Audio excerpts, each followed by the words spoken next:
fizemos a leitura do capítulo 14, a partir do versículo 2. Também tomaram a Ló, que habitava em Sodoma, filho do irmão de Abrão, e as suas fazendas, e foram. Então veio um que escapara e o contou a Abrão, o hebreu.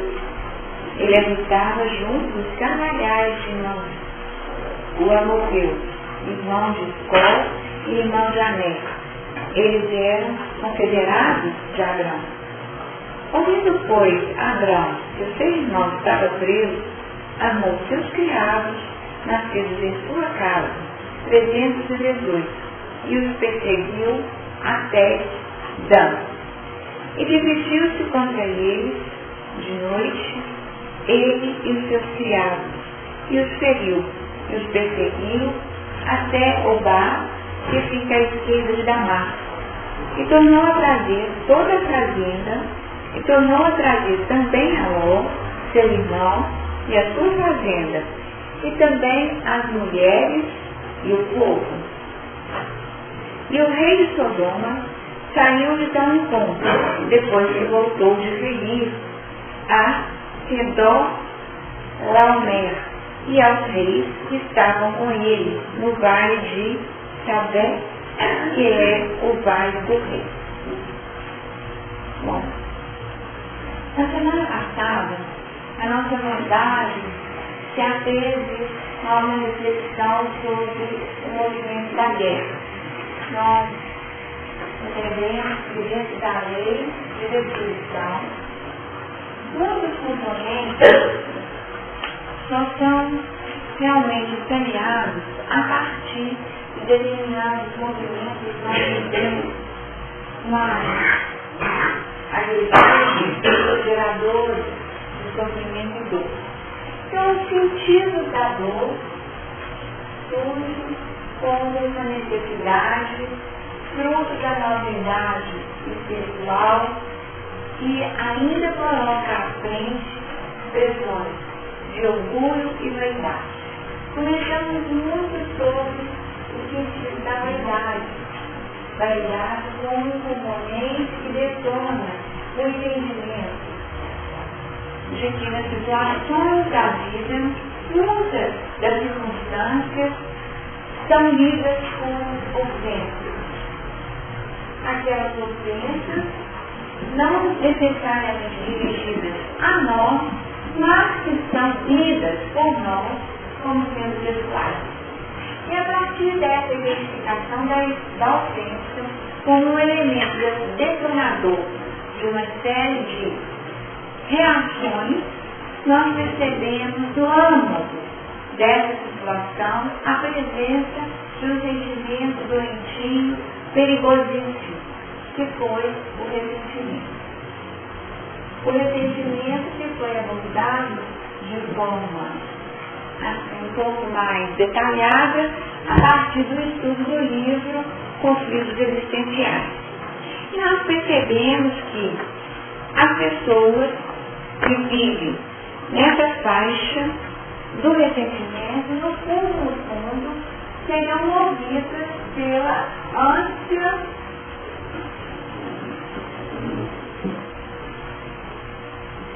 do poder. Então, a raiz da vaidade estaria vinculada à questão do poder. Tudo isso intimamente vinculado à primeira parte do capítulo 14, quando houve um confronto de reis. Então, nós podemos dizer que foram 4 reis contra 5 reis. Então, foi uma guerra de gente grande, vamos colocar assim, né? Só de pessoas que dividiam o poder. E algumas estavam congregadas para sustentar um poder, até que, num determinado momento, houve uma cisão e aqueles que serviam a um poder abrem mão e se rebelaram. Esse rebelar teria sido o componente detonador de uma guerra, mas como uma necessidade de mudança. E foi isso que nós vemos no livro dos Espíritos, que a guerra ainda será um componente da lei natural em função de uma necessidade da nossa humanidade. Mas, abordando de forma mais detalhada, nós observamos que o ressentimento surge a partir de uma condição quando o ego se sente desprestigiado, quando o ego se sente subestimado. Qualquer situação na qual nós nos sentimos destratados ou não somos considerados na altura daquilo que o ego sentia que era seu merecimento, porque o ego muitas vezes se acha mais do que é, se acha mais do que os outros, mais do que os outros. E nessa situação surge um estado íntimo muito complexo, porque vem o ódio, vem o rancor e vem o ressentimento. E definindo uma série de posturas íntimas que serão trabalhadas desde aquilo que nós começamos. Ou eu passo para uma vingança franca, ou aquele que saiu na semana passada, que nós falamos da vingança branca, né? Como se fosse um estado que eu não assumo uma postura ofensiva de revanche, de vingança, mas que intimamente eu almejo que aquela pessoa pague por aquilo que ela nos fez, que nós consideramos que foi um desprestígio. Nessa dinâmica desse esforço mediante a infelicidade daquele que nós passamos a considerar como nossos opositores, surge uma condição íntima que pode se manifestar no corpo como uma série de manifestações fisiológicas, descargas emocionais, gerando um impedimento na manifestação dos nossos sistemas de defesa. Mas o que seria importantíssimo avaliar é que esse estado de alma retrata uma imaturidade psicológica. Imaturidade psicológica. Moral também.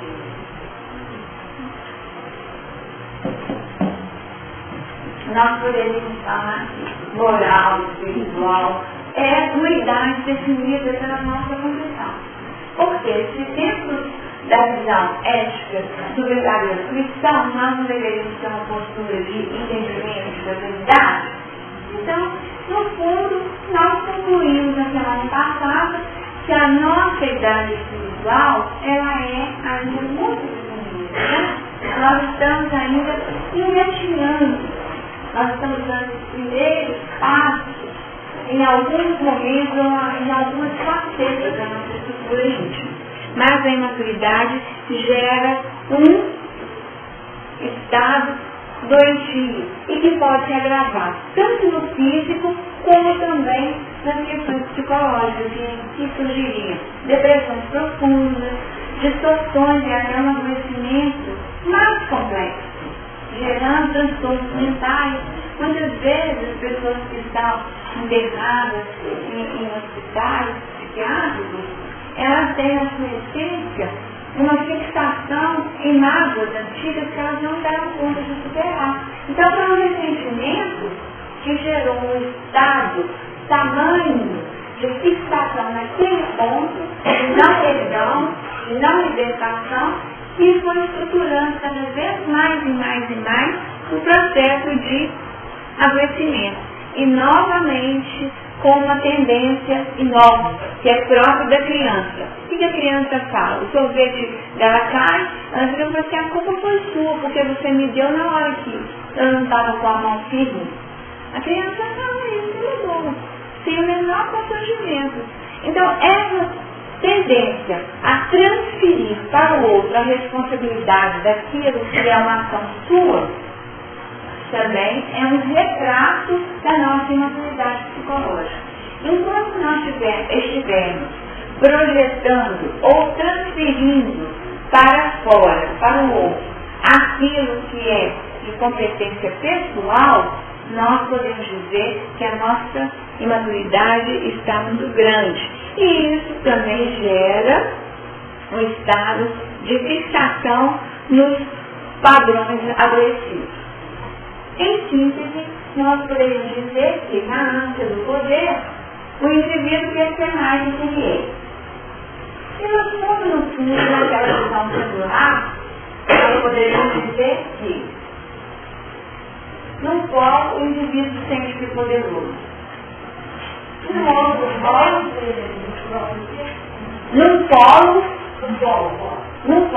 se a gente imaginasse que aqui fosse aquele pêndulo que nós já fizemos o movimento, né? O pêndulo fez um movimento e num polo o indivíduo sente-se poderoso. E no outro polo, ele expressaria para si mesmo um grande complexo de inferioridade. Ele se sente menos. Aquele é mais, ou mais, aquele se sente ou menos. E nós não é nada. Então, como não for nada, vive um estado tal que abre espaço a um ressentimento enorme. Só que tem que nós nem somos nada, como também não somos o tudo. O tudo está em Deus, né? O todo poderoso, né? Nós somos filhos, mas o todo poderoso é Deus. E nós nem somos nada, porque o nada não existe. Então, na condição de avaliação do que seria o nosso real, estaria o caminho. E a proposta apresentada aqui como o único caminho, porque nós temos, ficou faltando essa parte.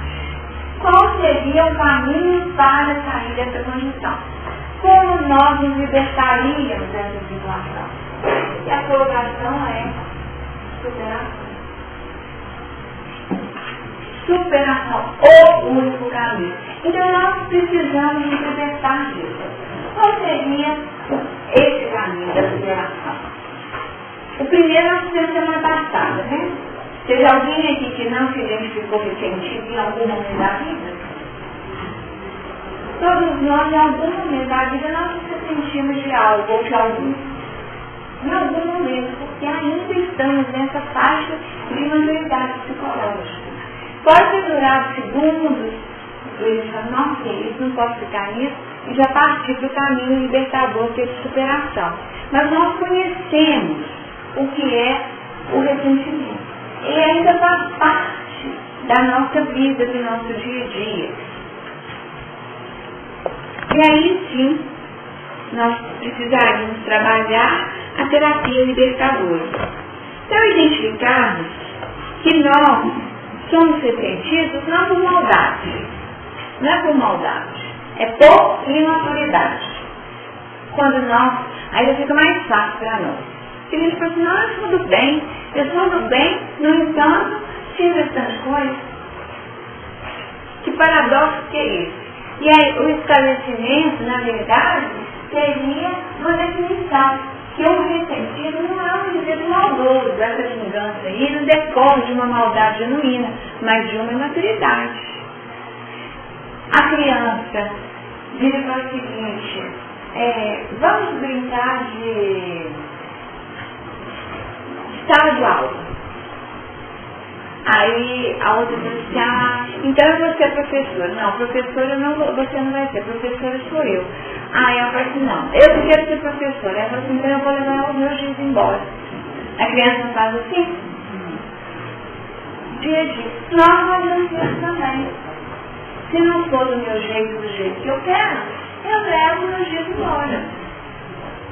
Então nós retiramos a nossa possibilidade de contribuição naquele contexto coletivo. Nós nos retiramos, nos afastamos como uma medida que é fruto do nosso ressentimento. Não foi do meu jeito. Agora, você pode, eu que tenho giz, por que eu não vou ser professora? Para mim é óbvio que eu tinha que ser professora, mas por que a outra pessoa não poderia também almejar ser a professora? Aí dentro desse exemplo muito bem infantil, mas que de alguma forma pode ser projetado no nosso dia a dia, nós observamos que a proposta apresentada por Joana de Ângeles, ela se atém a 3 posicionamentos, são tripés. E ela diz: compreensão, tolerância e compaixão. Compreensão, tolerância e compaixão. Nós poderíamos permanecer estudando por muito tempo essas 3 posturas. Vamos chamar essas condições como posturas frente à vida. Compreensão. Quando nós estudamos o amor, nós aprendemos que ele fecunda-se na compreensão. Se não houver compreensão, não surge nem a possibilidade do amor nascer. Ele fecunda-se na compreensão. Se nós não nos entendemos, não nos compreendemos, a situação do relacionamento, uma vida em conjunto, torna-se insustentável. Então, a compreensão, no sentido bem horizontal, compreender o que se fala, compreender o que se sente, compreender os projetos de cada qual, as dificuldades, as limitações. Quem é esse outro ser? Então, não é um ser que simplesmente tem um desejo, mas quem é essa pessoa que tem os dias? Aí a pessoa vira e fala assim: eu comprei esses dias com o dinheiro da minha mesada de 3 meses. A criança pode falar. E aí ela se justifica. E sabe por que eu comprei esses dias? Porque eu estava esperando o dia de ter os dias para eu brincar com a professora. Justificativa, né? Aí a outra criança falou assim: não, mas eu queria tanto ser professora também. Então, vamos fazer um combinado? Quem sabe, né? Você é professor uma hora, e um dos seus dias, em primeiro lugar, já que, né? Existe todo um plano de construção a partir desse seu anseio, um investimento nisso, mas você não vai ser professor sempre, não. Aí, de vez em quando, você vai ter que ser professor. Então, essa seria uma estratégia de convivência. Por quê? Convivência só existe a partir de uma condição. Sempre alguém tem que ceder. Sempre alguém tem que ceder. Se alguém não ceder, não haverá relacionamento. Acreditar, 2 pessoas não se beijam, né? Mais ou menos isso. Se não houver uma compreensão, e compreensão envolve ceder. Onde eu posso ceder sem que isso seja uma violência tão grande aos meus projetos? Onde eu dou conta de ser? Nós já, no certo ponto aqui, principalmente a gente, nós estamos pensando, ou faz, ou isso.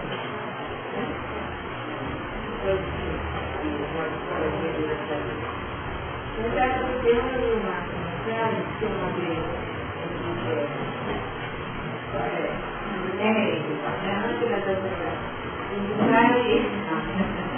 de classificar e ver para eu também guardei um para mim. E disse o seguinte: meus pais, meus pais fizeram tudo que podiam, com o conhecimento que tinham, com a compreensão que tinham e com a consciência que tinham. E esse é meu pai, meu pai. E disse a mesma coisa do meu filho. Eu fiz tudo isso que eu fazer, com conhecimento, compreensão e consciência que eu tinha nessa minha etapa encarnatória. Espero que vocês entendam isso e me libertem, né? No sentido de ficar tirando o fundo da porta. Então, é uma coisa boa fiscalizar essa possibilidade de vocês. Você tem que ter conhecimento, eu tenho que ter compreensão, próprio conhecimento e a certeza de indivíduo de ter consciência que é a maturidade psicológica. Então, nós vamos usar desse comentário uma palavra, pensar uma palavra que poderia, de alguma forma, sintetizar a ideia. Coerência. Coerência. Tá? Coerência entre aquilo que eu sei, eu sei entender consciência, tá? Coerência entre aquilo que eu já acessei e aquilo que eu me proponho e aquilo que eu dou conta de fazer, tá? Quanto mais nós tivermos, eu fiz tudo o que eu podia dentro daquilo que era o meu patamar. Está tudo errado mesmo. Está tudo errado. O meu certo e errado é relativo. Vocês lembram quando a forma de educar os filhos era através de pancadas?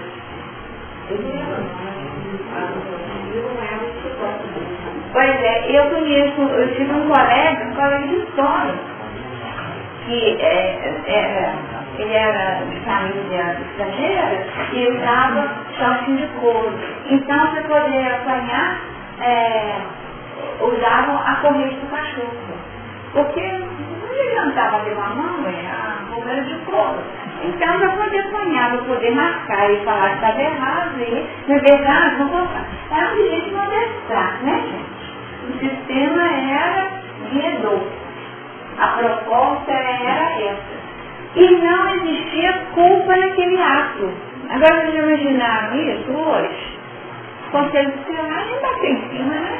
Porque se o menino chora, mas o vizinho denuncia, mas esquece que o menino chora,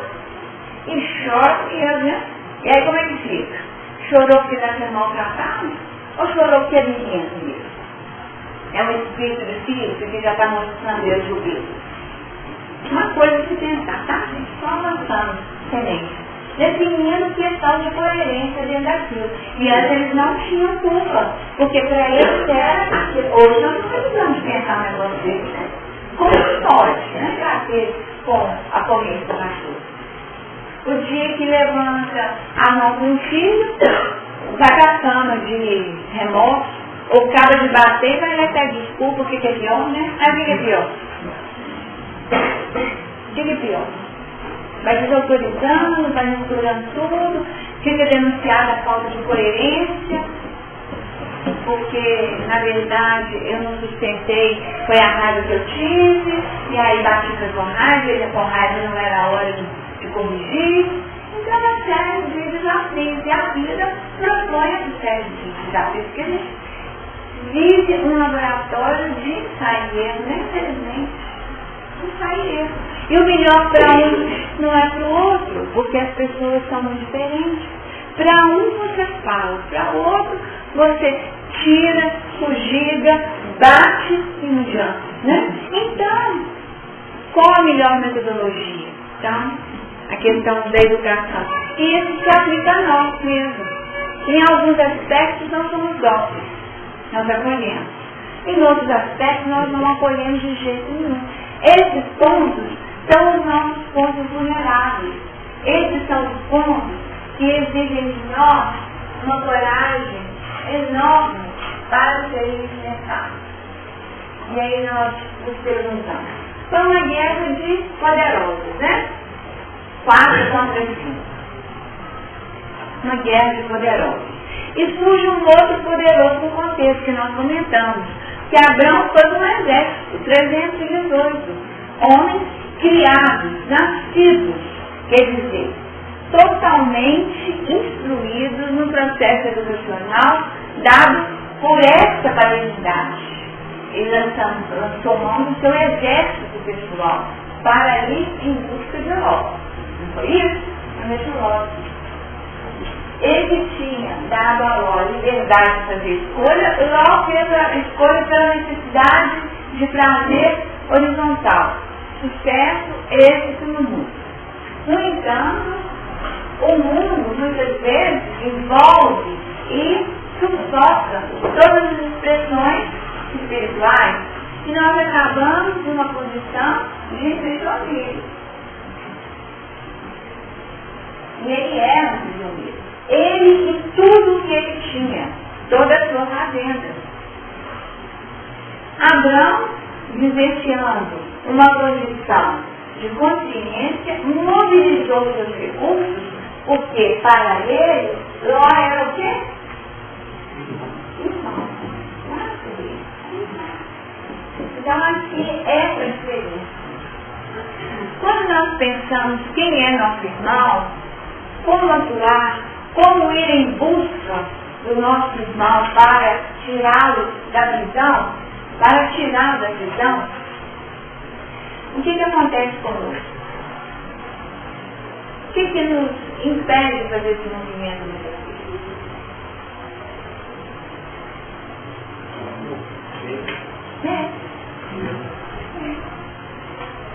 Nós não agimos com medo. O irmão X do livro Contos e Contos, ele conta uma história a partir de uma vivência dos seus discípulos. E a lição chama-se O Adversário Invisível. É a lição número 36 do livro Contos e Contos, tá? Contos e Contos. E ele diz o seguinte, que Jesus estava em diálogo com os seus discípulos e cada um começou a trazer as experiências que eles haviam vivenciado como oportunidade de aplicação dos ensinamentos da Boa Nova. Eles haviam tido essa chance ao longo do caminho. E o primeiro que toma a palavra é Pedro. E Pedro relata que ele havia sido surpreendido quando passava de retorno ao aeroporto de comércio por um capataz extremamente impiedoso que batia de forma cruel sobre o dorso nu de 3 mães escravas, sobre os olhos dos filhos que ele devorava. Não vejam bem. As mulheres escravas, nuas e sendo espancadas por um capataz cruel. Então ele se condoeu e sentiu na intimidade um pensamento imperioso de auxiliá-lo. E aí quis correr, quis se antepor e falar em nome da Boa Nova para socorrer aquelas mulheres desamparadas. Mas imaginou o seguinte, que ele não entraria em luta com o capataz desalmado, esse fiscal de serviço, mas que ele poderia suplicar a ele que tivesse, compaixão para com ela, que ele poderia muitas vezes raciocinar sobre essa súplica e modificar o tratamento.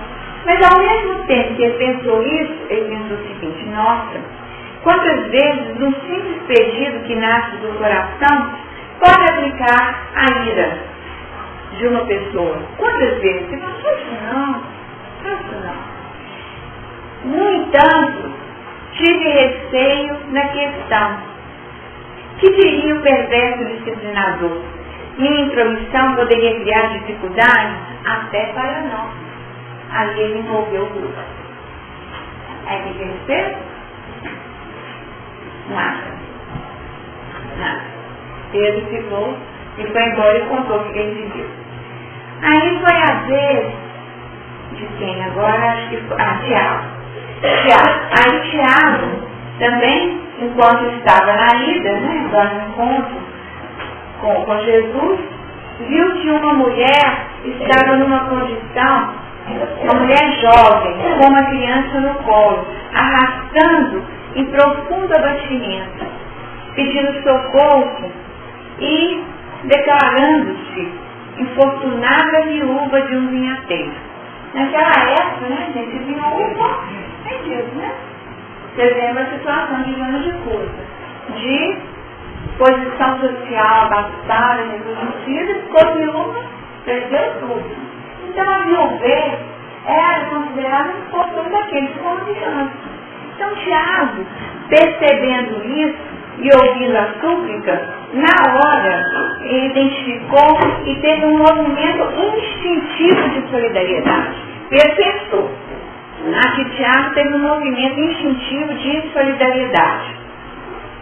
E oferecer o braço amigo e fraterno para erguer, para que ela pudesse se apoiar.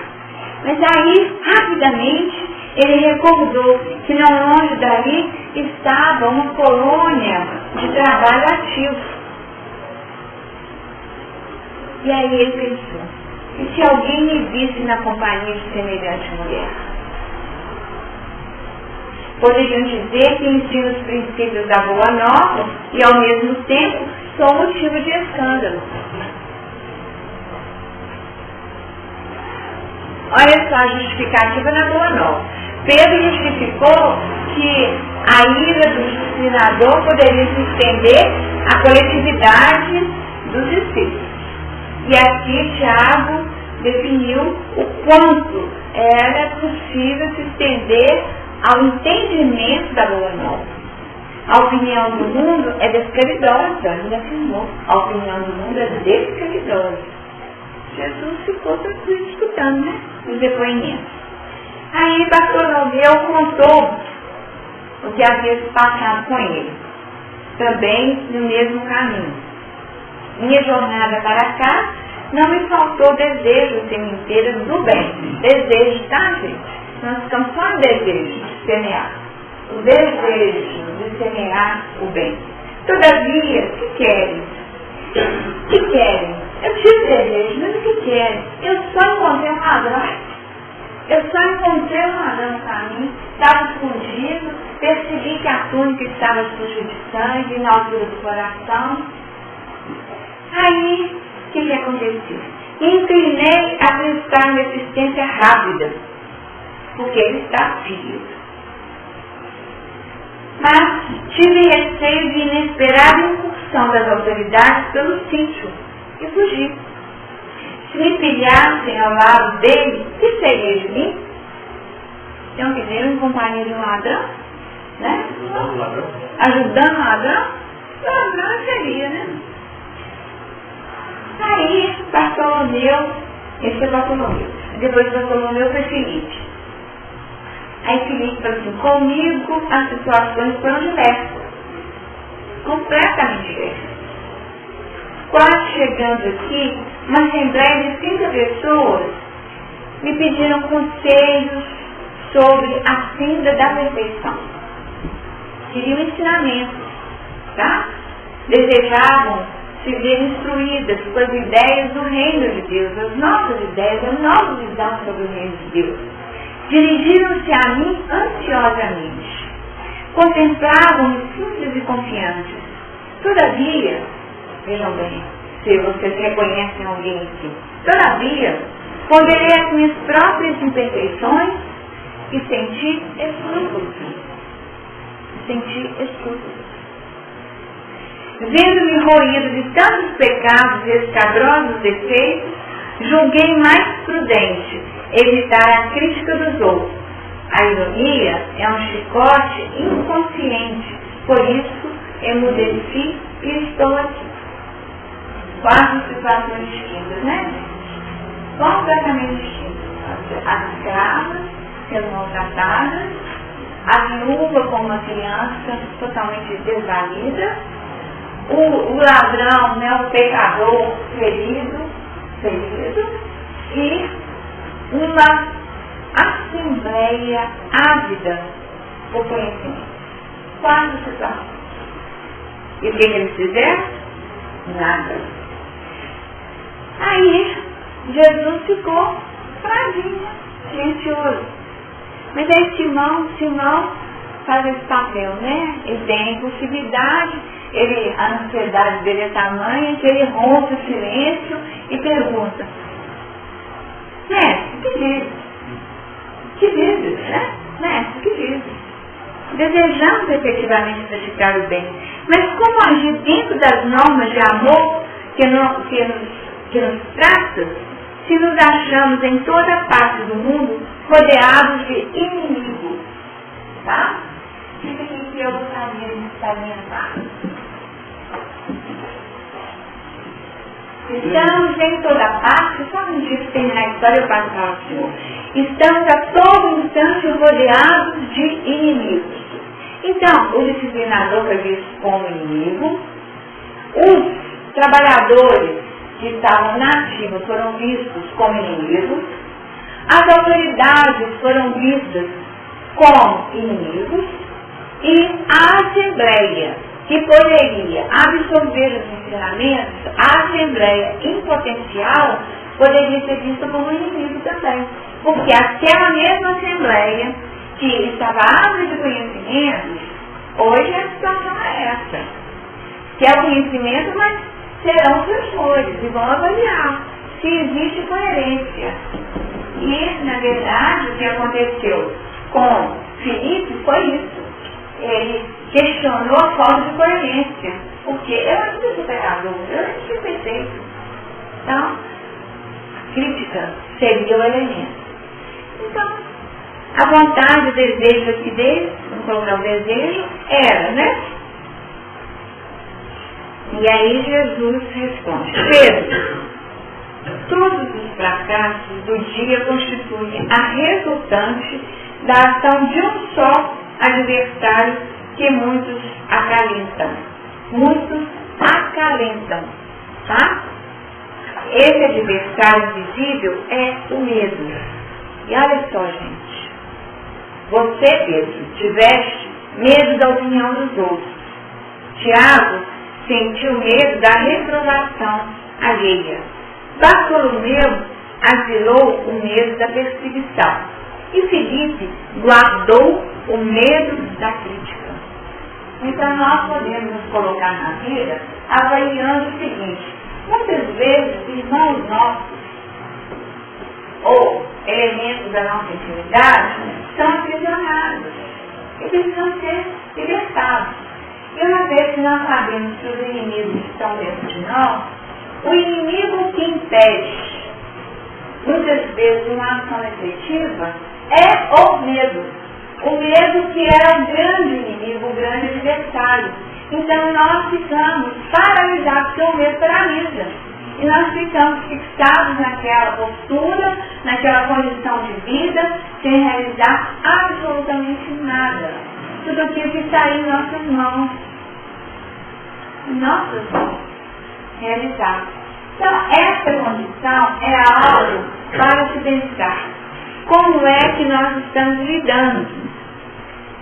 Essa realidade, ela é o grande desafio.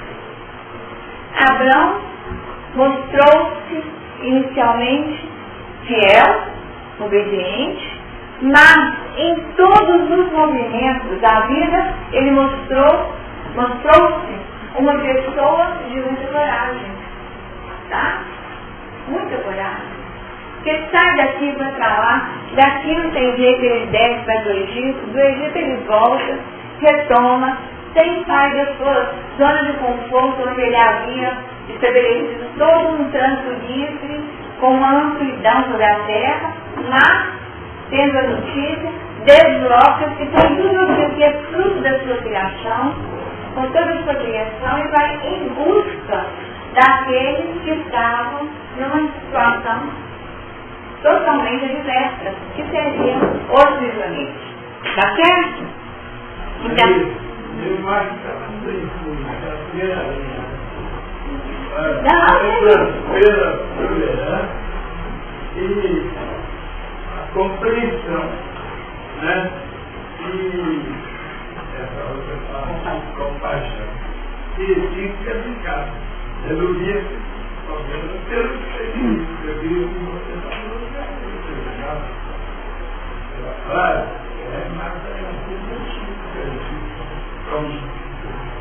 e durante antes abordando esse caminho libertador, nós estamos aqui falando de quais seriam os movimentos para encontrarmos essa libertação dos nossos inimigos diversos, a nossa autorrealização, como nós poderíamos sair dessa imaturidade psicológica, libertando o ressentimento, tudo isso.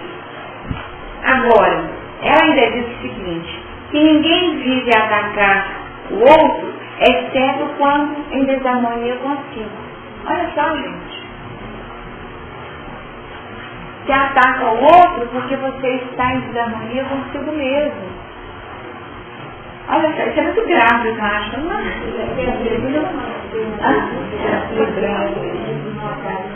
Quem é feliz não ataca ninguém. Está em paz, gente. Onde a paz interior, né? Onde? Então, quando eu estou agredindo de forma veemente, e aqui foi isso que cada um demonstrou. A não ação deles retratou, de fato, um estado íntimo. Todos estavam paralisados pelo medo. Todos paralisados pelo medo. E quantas vezes nós na vida não nos encontramos paralisados pelo medo? E olha, e os medos são esses, mesmo são outros, não. As situações podem ser outras, mas os medos são esses. Da opinião dos outros, da reprovação alheia, da perseguição e da crítica. Vocês viram que tudo tem a ver com o outro? Tudo tem a ver com o outro. Como que o outro acaba dominando totalmente a dinâmica da nossa vida. É comum entre as mulheres falar o seguinte, que as mulheres aprontam para as outras mulheres, não é isso? Aí você fala assim, quem é que vai na festa? Fulana vai? Aí porque então não vou vestir os vestidos, né? Então, é isso. Tá? É tão isso, né? Que a gente faz, porque o outro assume todo um comando da nossa vida. Oi? Da opinião, vocês não acham que é não? Gente, mas que falta de senso. Repetiu o vestido? Não, coisas pequenas. Então chegava na festa e ver uma outra com o mesmo vestido, né? Igual. E a gente ficou com não, tá com a roupa com o mesmo mais alguém, com a mesma roupa. Estou com medo de ir na festa, chegar lá e ter alguém com a mesma roupa. Quer comprar no lugar que tem. Aí tem que ser exclusivo, né? Tem que ser exclusivo. E vai ter, né? Acontece. E vai que acontece. E aí? E se acontecer? Não, gente, não é só um exemplo dessa. E se acontecer?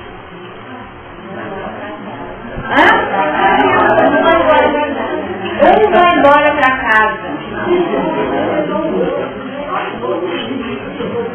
Uma vez aconteceu na minha casa isso. E eram duas irmãs.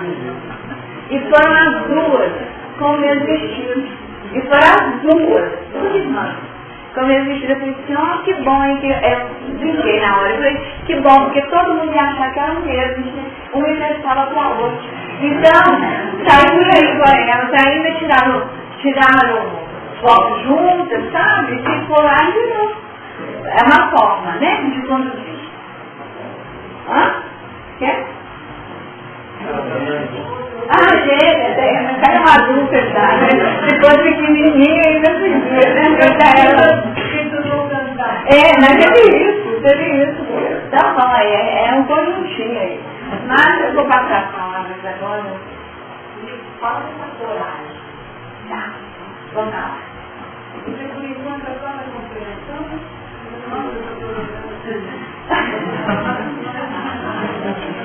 coragem, tá? Vai alguém?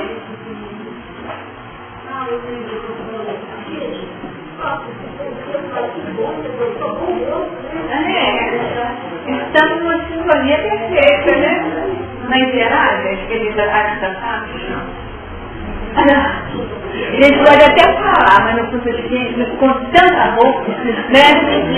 Com tanto vestido lá, eu tive que escolher justo esse.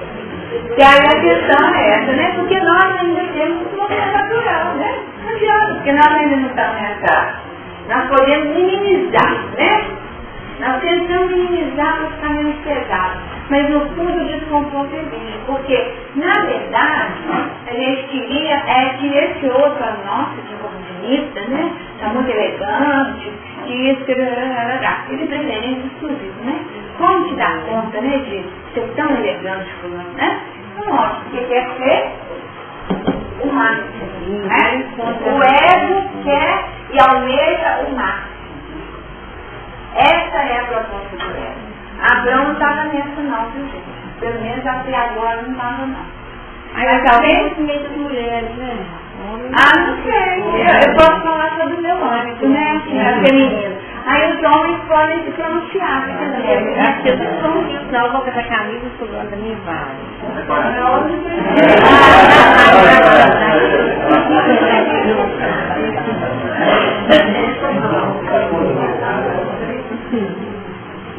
A questão do medo, quando a gente tem um corpo, a violência, ela decorre, quando o ladrão está habituado nessa gente, ele está morrendo, porque pode aparecer a qualquer momento alguém na do outro e ele morre.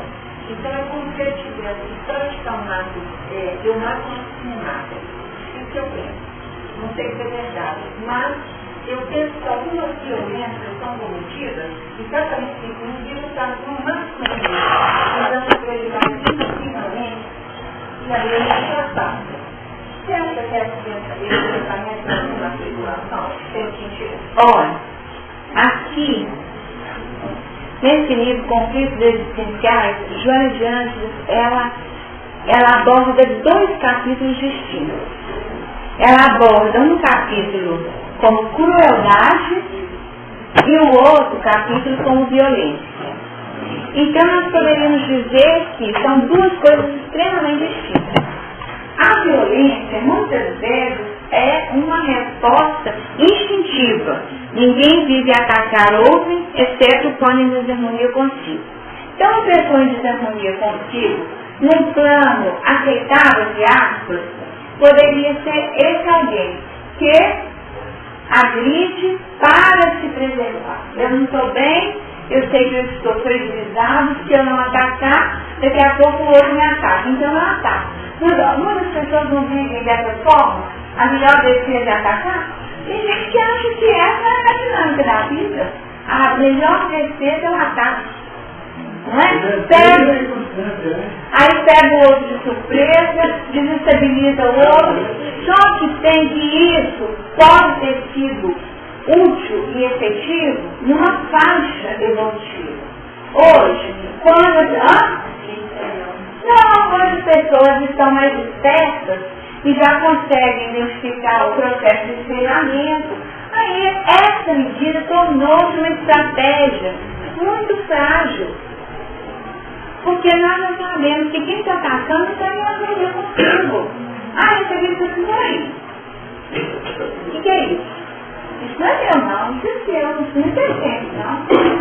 Aí a pessoa se guarda daquela condição. Já está. Então nós observamos que essa medida, que era uma medida primária de sobrevivência do medo, porque quando nós estudamos o medo em sua condição bem primitiva, como foi a manifestação inicial do medo, nós vamos buscar as raízes lá atrás, nas mistelas, tá? Nos esboços de vida, tá?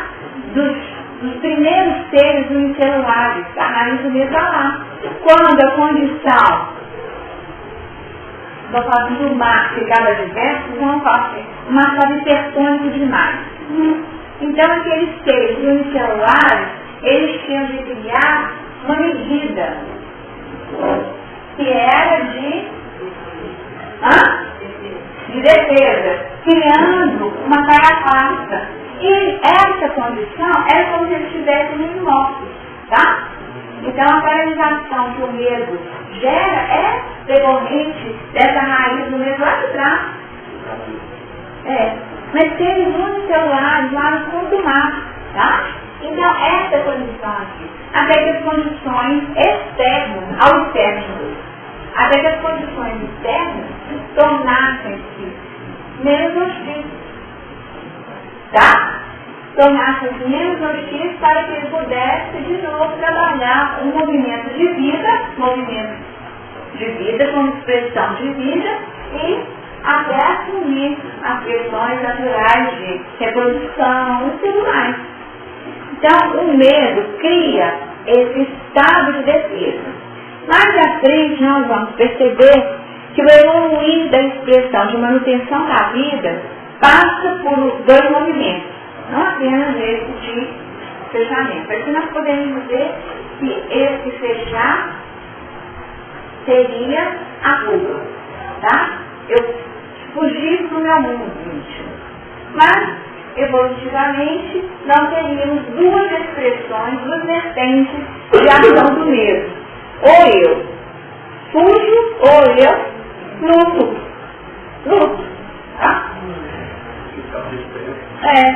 Então, você então luto. É tanto que a raiz do herói, que eles falam, o que é o herói? O herói é aquele que vive o medo paciente. O medo dele de morrer é tamanho, que aí, vamos falar assim, a angústia é tão grande, que ele vai de peito aberto e fala assim, se sobreviver é lucro. Então ele vai, vou acabar com isso de uma vez.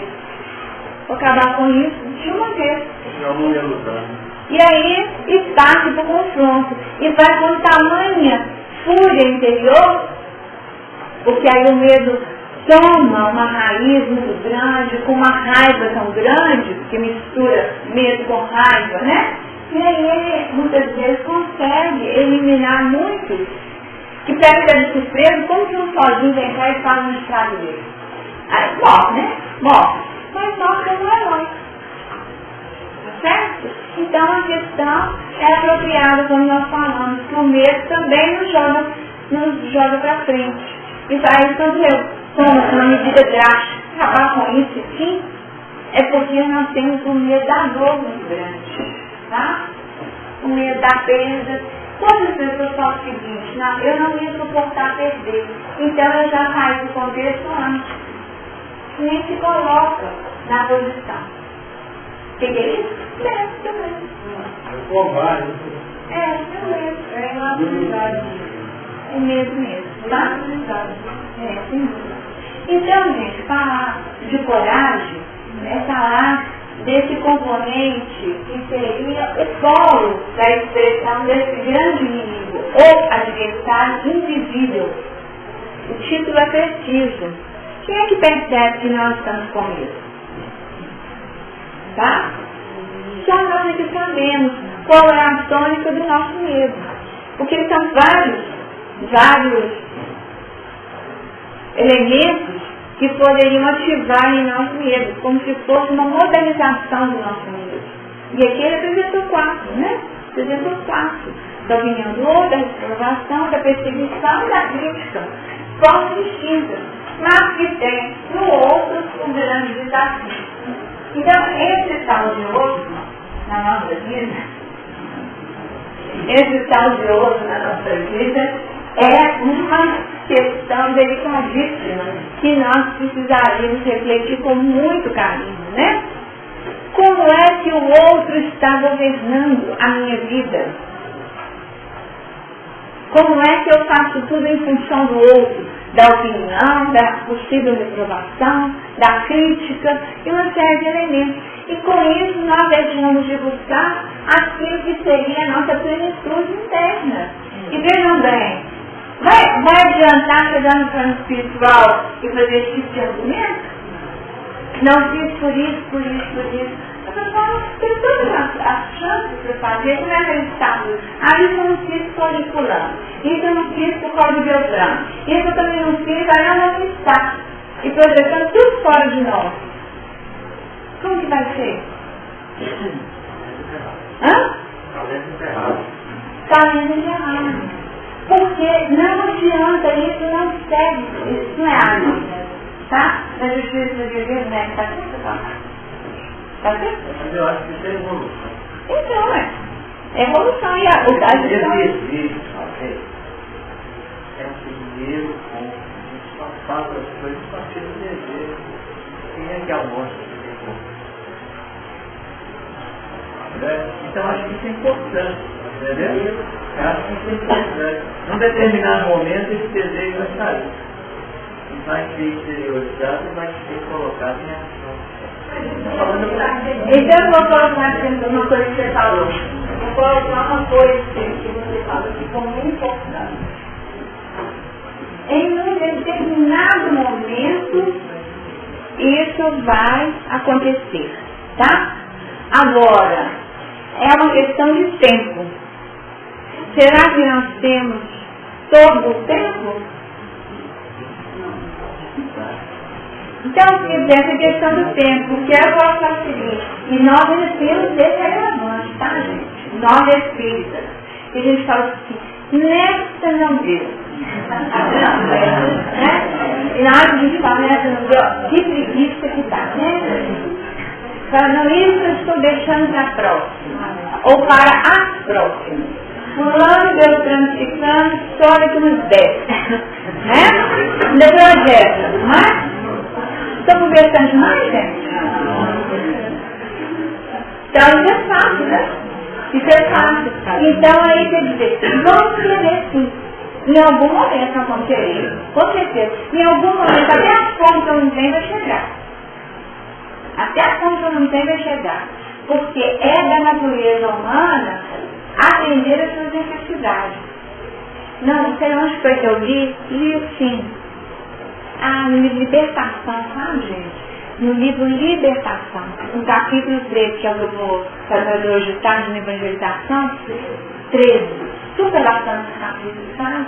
Aí tem uma frase lá que fala que chega uma hora que o seu coração cansa, sabe?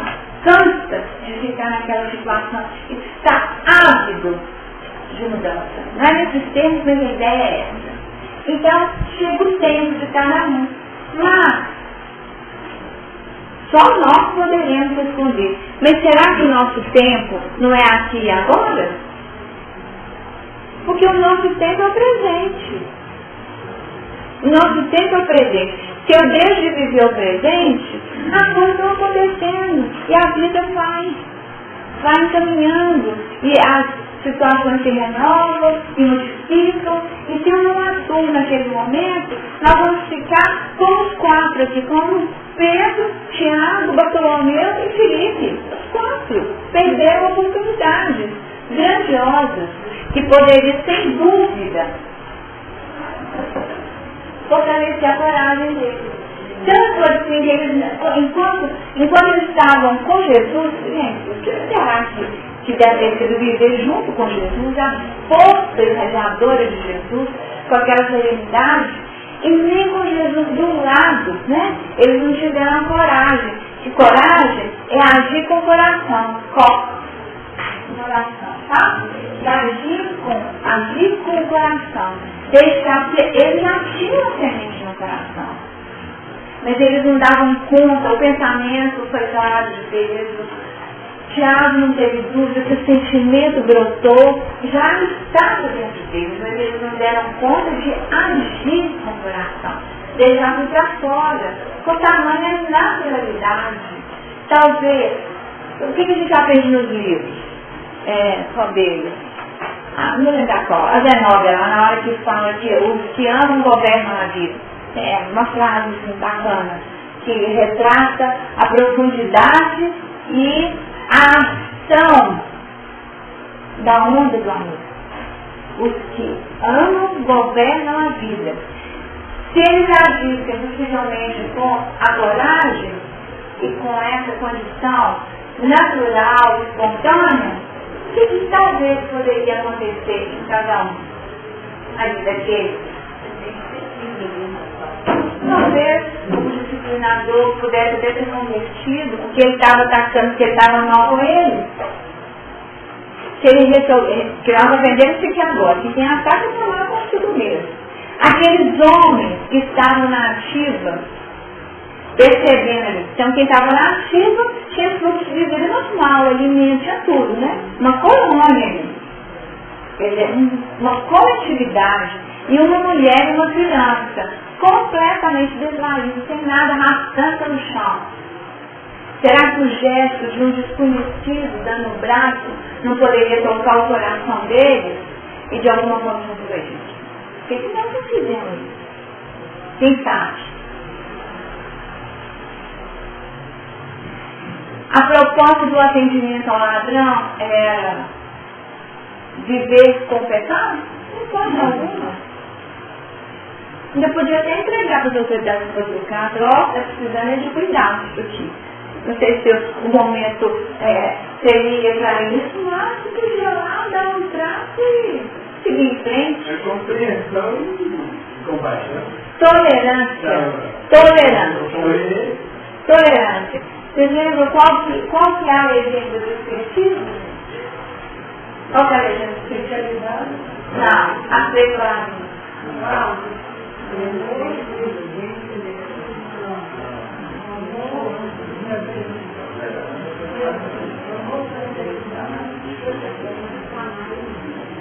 Nada disso, gente, então para cá, não vou falar.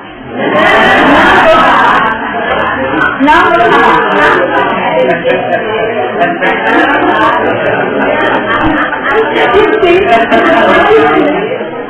Tolerância. Agora você não vai saber que eu esqueci.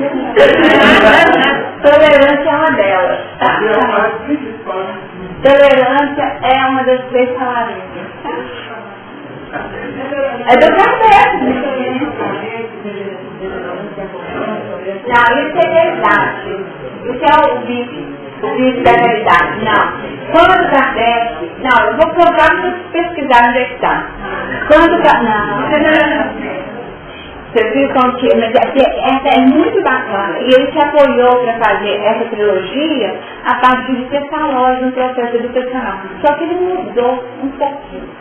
E propôs a ideia do espiritismo, dentro dessa relação educacional, tendo por pilar essas 3 palavrinhas. E uma delas é a tolerância. Não vou falar não. Não vamos falar mesmo. Gente, mas aqui, a tolerância é um elemento fundamental, tá? É um elemento fundamental.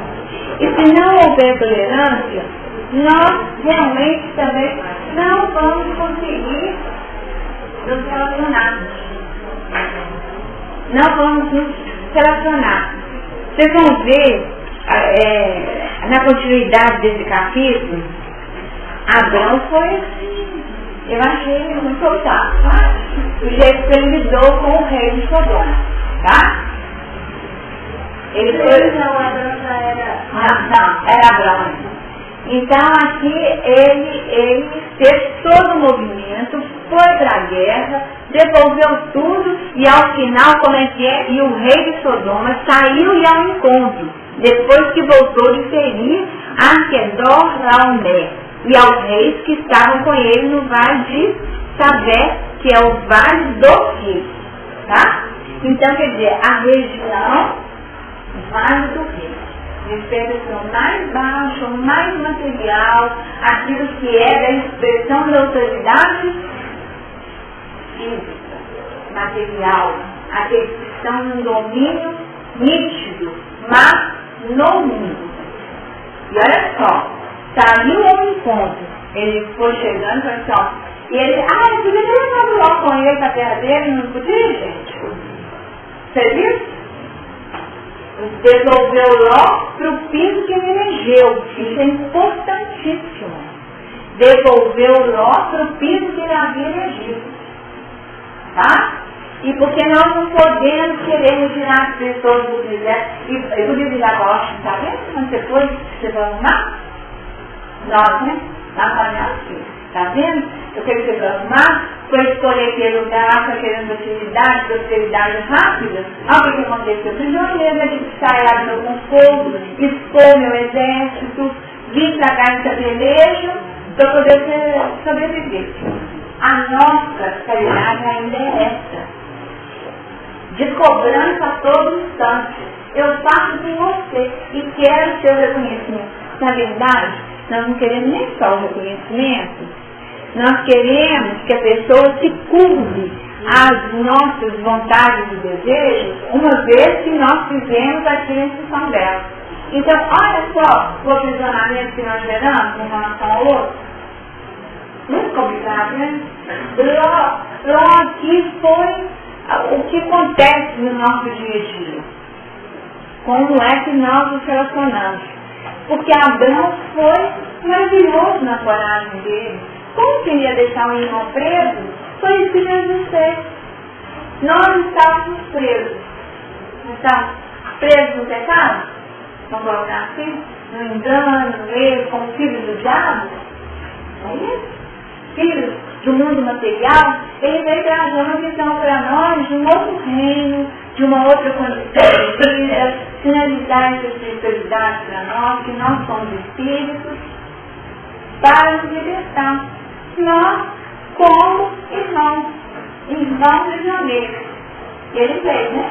Veio com esse objetivo, de doação plena em função disso. Mas ele também não nos retira do nosso espírito nosso. Não foi isso que ele fez?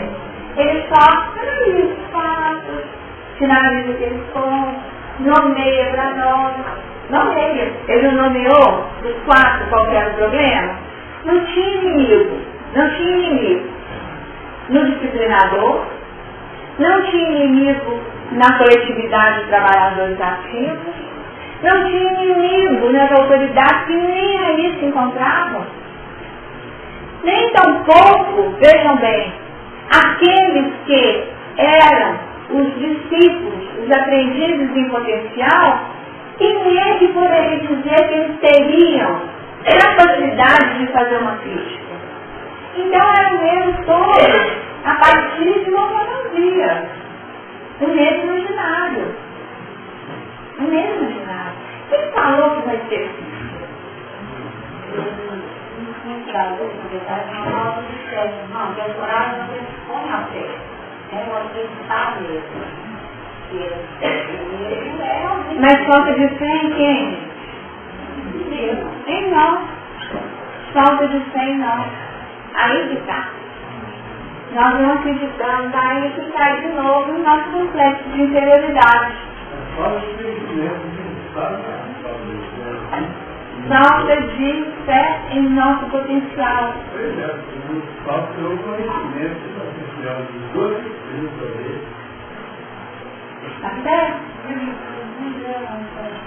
tenho dificuldade, eu não tenho uma linguagem de coragem.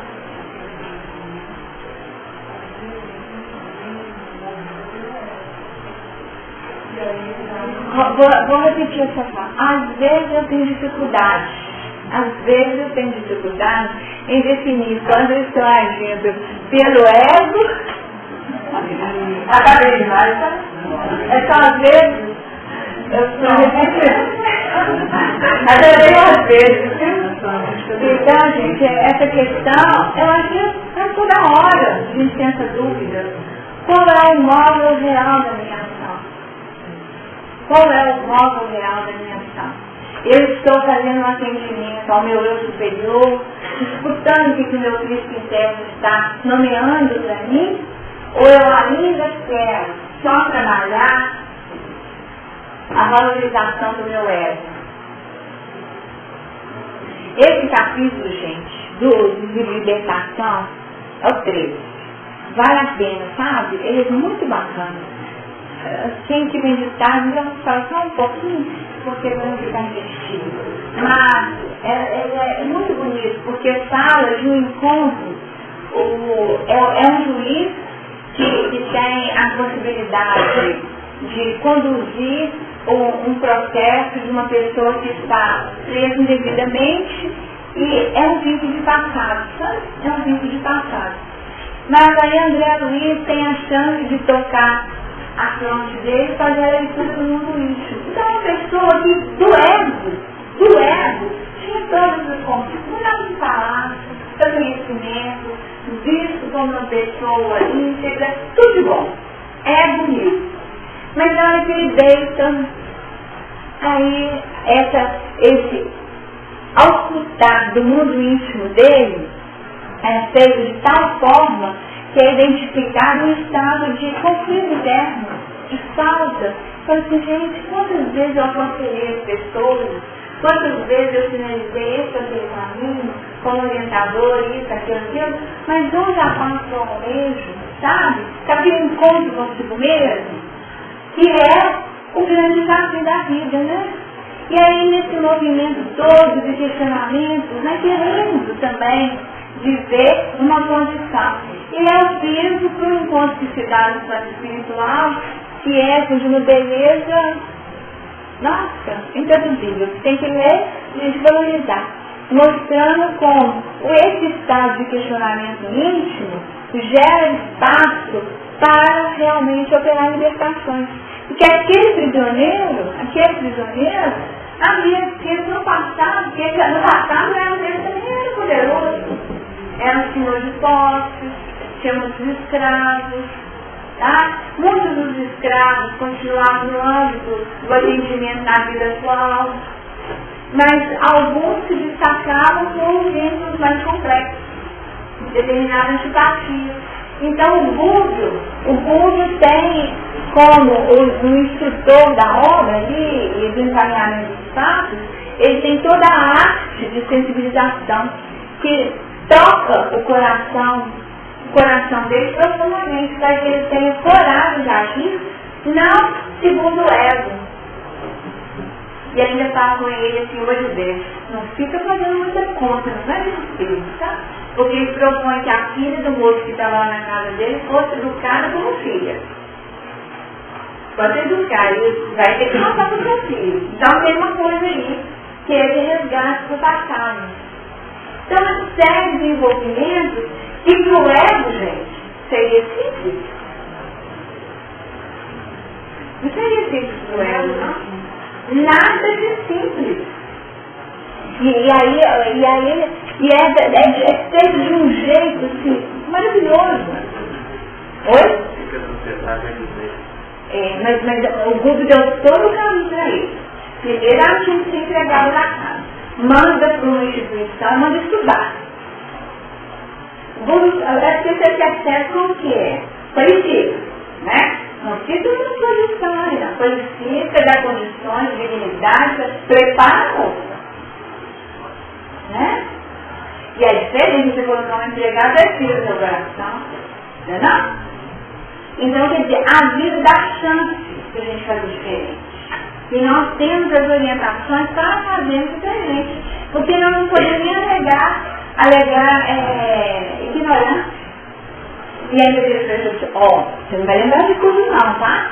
Você não vai lembrar de tudo, porque o cérebro não dá conta de viver duas vidas juntas. Então você vai ficar só com a intuição, mas não faz muita conta. Pelo menos isso, né? Não faz muita conta. Se começar a fazer conta, não faz, gente. Aí nós vamos ficar os discípulos aqui, paralisados. Não vou te dar da herança para os meus filhos, investir nessa moça, como eu conheço, né? Então, a vida é cheia disso, né? E aí, o final da lição do adversário invisível é uma pergunta que eu esqueci de realçar aqui.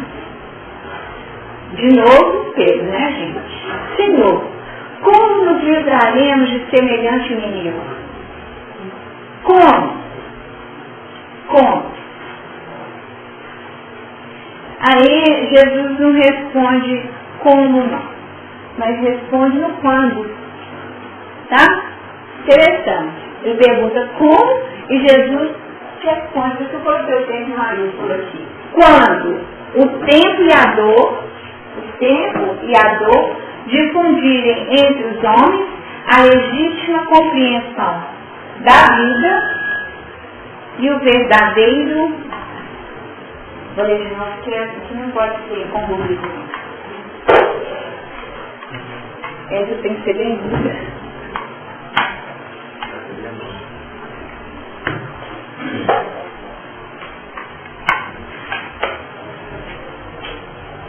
Quando o tempo e a dor difundirem entre os homens a legítima compreensão da vida e o verdadeiro amor ao próximo, ninguém mais temerá. Viu, gente? Quando o tempo e a dor difundirem entre os homens a legítima compreensão da vida e o verdadeiro amor ao próximo. Vai dar com a quem vai gastar mesmo. Então nós observamos que é um desafio da evolução mesmo, né? E é o caminho. E eles colocam aqui, ó, o caminho. Aí nós vamos superar uma série de coisas, nós vamos superar o medo, nós vamos superar essa questão da aceitação do outro, né?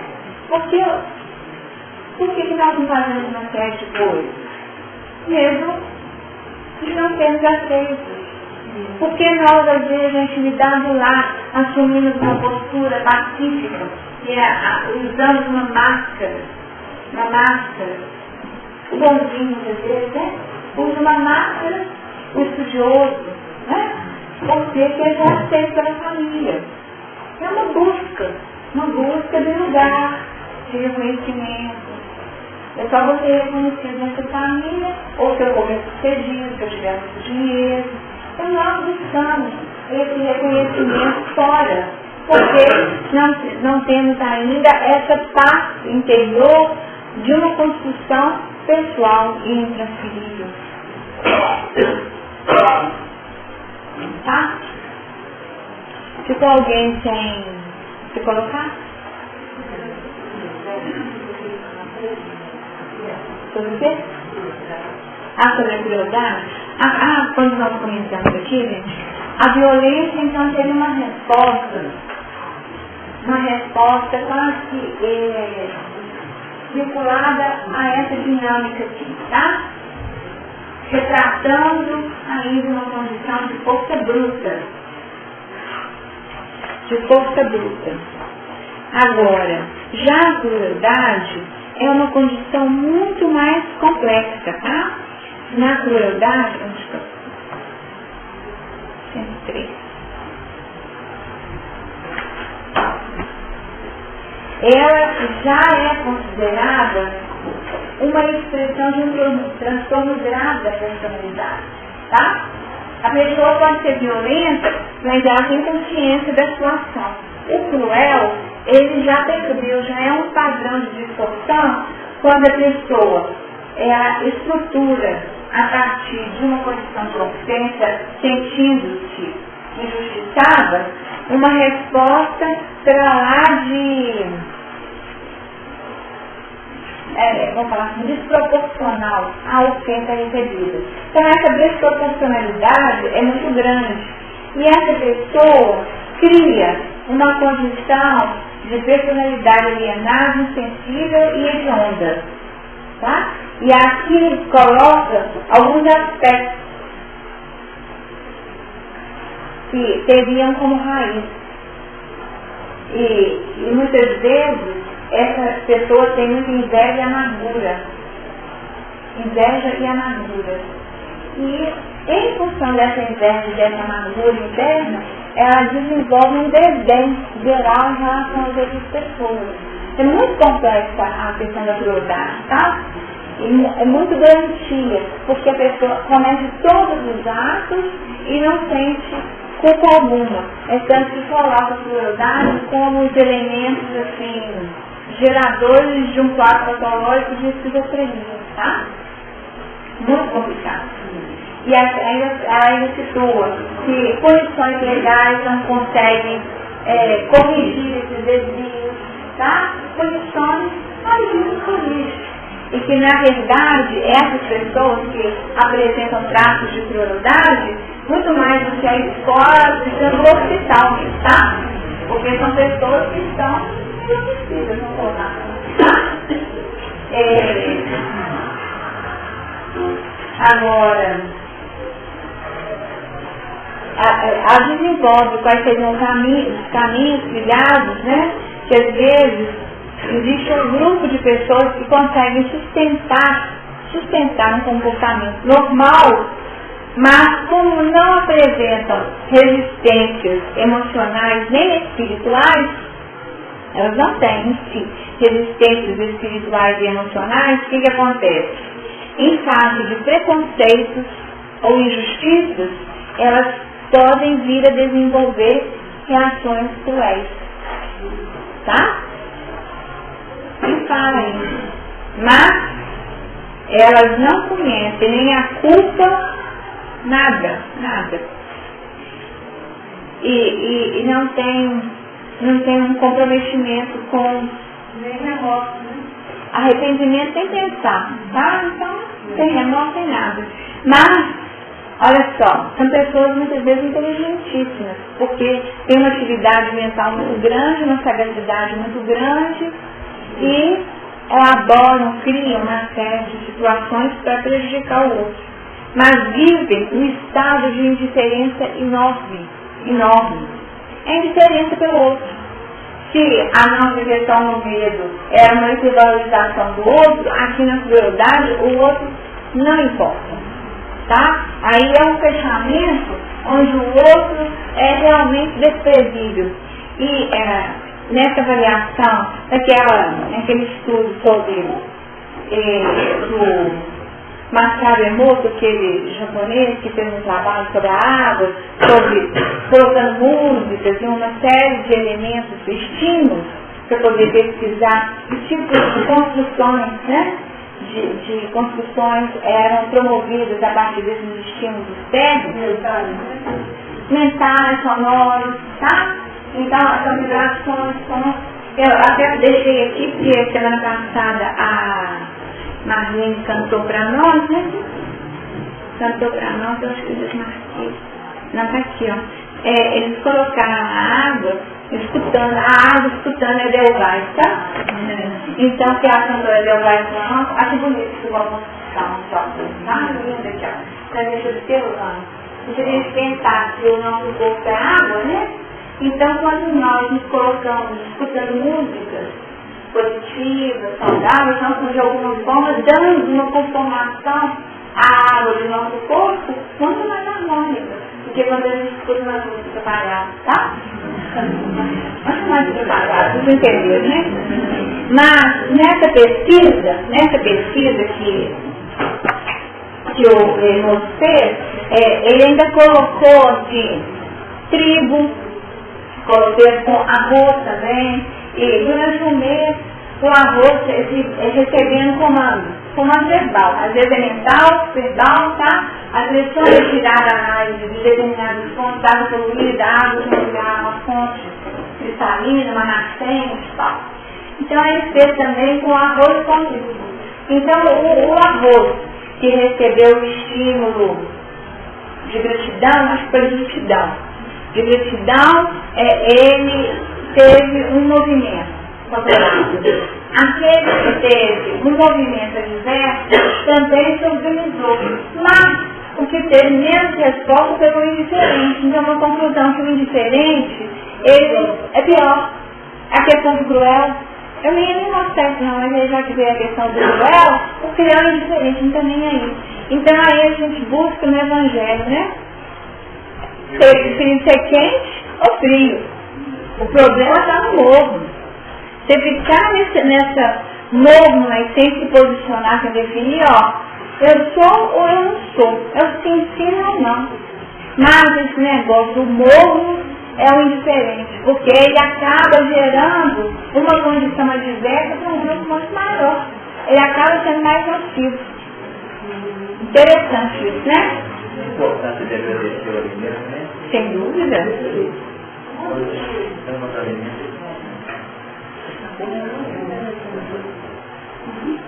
Eles mostram esse livro para a gente comprar. O livro chama-se Mensagens da Água, tá? É a pesquisa que foi feita, tá? E aí é uma pesquisa muito bacana. Essa água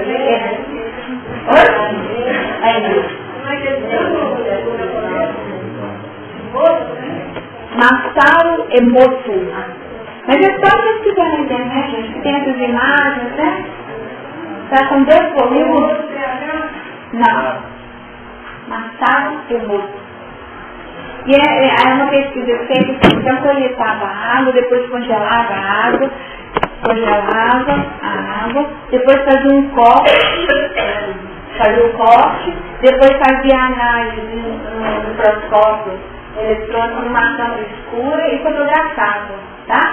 Então o trabalho foi feito dessa forma. Então isso que a gente vê é uma foto desse corte diferenciado nessa microscopia, numa câmera escura, tá? Que aí para poder manter gelado, porque senão como é que grava, né? Então aí tinha que organizar o contato. E aí ele fez, né? Coletou as amostras, né? As amostras e fez todo esse trabalho. E as imagens são lindas, sabe? As imagens são muito bonitas e algumas muito feias. Tá? Muito feias também, mostrando mesmo como existe todo o impacto. Aqui, ó, a música heavy metal, tá?